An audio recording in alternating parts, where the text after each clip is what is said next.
নমস্কার, কলকাতা টিভিতে আপনাদের সকলকে স্বাগত। বিপাকে বিচারপতি যশবন্ত বর্মা। বিচারপতি যশবন্ত বর্মার বিরুদ্ধে যে তদন্ত কমিটি গঠন করা হয়েছিল, সেই 3 সদস্যের তদন্ত কমিটির রিপোর্টে উল্লেখ করা হয়েছে বিচারপতির বিরুদ্ধে যে অভিযোগ আনা হয়েছিল সেই অভিযোগগুলি সত্য।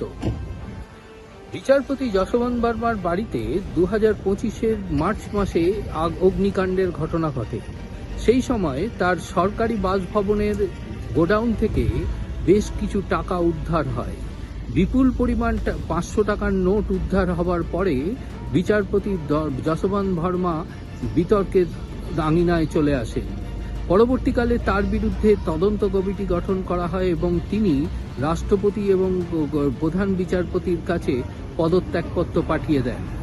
তার পদত্যাগের পর তার বিরুদ্ধে এফআইআর দায়ের হয়। সেই এফআইআরকে চ্যালেঞ্জ জানিয়ে তিনি সুপ্রিম কোর্টে আবেদন জানায় এবং সুপ্রিম কোর্টে সেই এফআইআর খারিজ বা আদালতের নজরদারিতে তদন্তের আবেদন জানানো হয়, কিন্তু সুপ্রিম কোর্ট তার সেই আবেদন খারিজ করে দিয়েছিল। পরবর্তীকালে লোকসভার স্পিকার ওম বিড়লার নির্দেশে একটি তদন্ত কমিটি গঠন করা হয়। বিচারপতিদের নিয়ে সেই তদন্ত কমিটি ভীষণভাবে তদন্ত করে এবং সেখানে সেই তদন্ত কমিটির রিপোর্টে যশবন্ত বর্মার বিরুদ্ধে অভিযোগের সত্যতার বিষয়টি রিপোর্টে উল্লেখ করা হয়েছে। মূলত সূত্র মারফত জানা যাচ্ছে, এই তদন্ত কমিটির রিপোর্টে যে বিষয়গুলি উল্লেখ করা হয়েছে যে যশবন্ত বর্মার বাড়িতে কিভাবে ওই বিপুল পরিমাণ 500 টাকার নোট এলো, তার উপযুক্ত জবাব তিনি দিতে পারেননি।